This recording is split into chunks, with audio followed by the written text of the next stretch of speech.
What is up, guys? It is Friday, May 8th. Hope you guys are having a good week, finishing strong.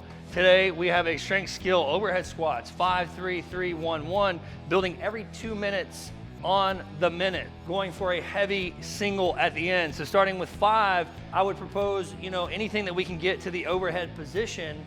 You can jerk it, you can back rack jerk it, you can snatch it up, whatever works for you to get it into that locked out position. Hand positioning is gonna be key on this overhead squat, making sure that we're stacking again. Really try to fight that urge to go to the outside of that bar. Keep those fingers on the knurling rings. Pressing up with your shoulders and your traps, making sure to pinch those ears, sending the hips back, keeping the shins vertical.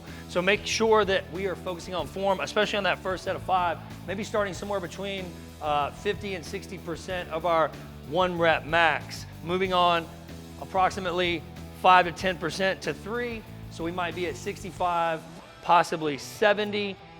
Moving on to that next set, somewhere between 70 and 80. Next one single is going to be somewhere between 80 and 90. And then that last one, it could be a 1 rep PR, or it could just be a heavy set or a heavy one for the day. So don't try to press upon the PR. Just say, what do I feel good today? If it's a PR, it's a PR. If it is not, then just feel good on a win. Don't end on a fail.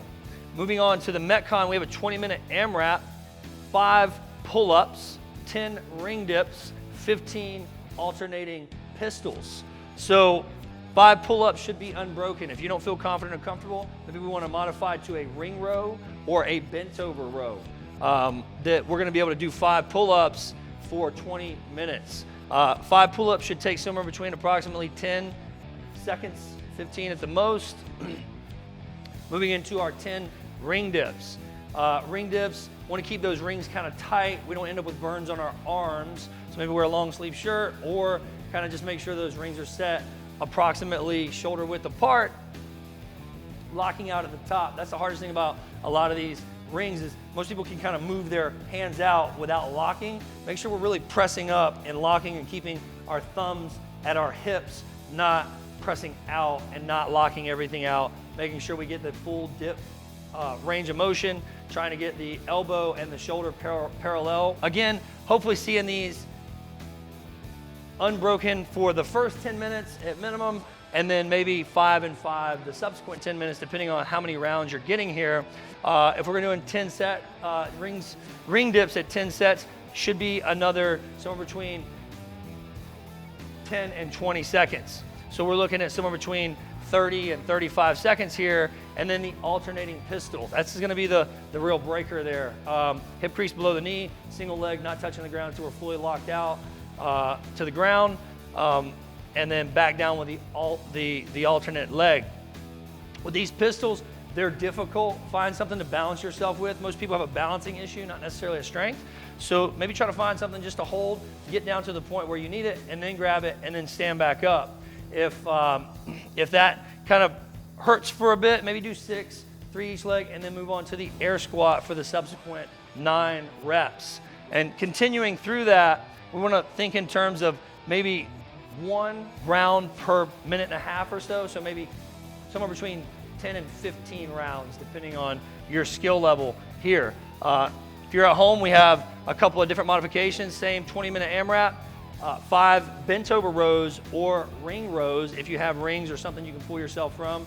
Had a pretty cool meme come up recently where we had an athlete using the tailgate of his truck to do ring rows, really. So pretty awesome to see that. So 5 of those, 10 dips, maybe 2 boxes, 2 chairs, get 2 level objects that you can just kind of press yourself up on. You can even use your feet at that point to help you if those dips are tough.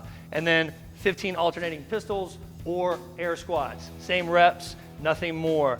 If that's not enough for you, we have built 3 rounds for time, 10 dumbbell clean and jerks at 50 for the men, 35 for the women in each hand, 400-meter run, 100-meter farmer's carry with a 50 or a 35 in each hand, depending on if you're a female or a male. 3 rounds of this, looking This will be pretty tough. 10 of those unbroken. We want to touch the ground, come up, get the shoulder touch with one end of the dumbbell, and then get that jerk. Nice and consistent, should hopefully be unbroken. 100 pounds is pretty hard when it's broken in half, not on a barbell. So make sure to load appropriately. Hopefully we're hitting these unbroken. Put those down nice and easily. Run out, get your 400 in, come back in, grab those dumbbells. This is kind of just a work and get it done type of WOD. So I would propose each round should take somewhere between 30 seconds, hopefully about 2 minutes of running at the most. If you're out on that 400 a little longer than 200 or 2 minutes, we want to think in terms of modifying that to maybe 300 or 200. So 3 minutes, and then that 100-meter farmer's carry, possibly another minute or so. So 4 minutes. We want to think in terms of 12 to 15 minutes for this particular type of workout, but make sure you're getting right to work on each one of those. So they look pretty fun. Can't wait to see you guys in the gym. We miss you, we love you, and can't wait to get our scores up on the scoreboard for this one.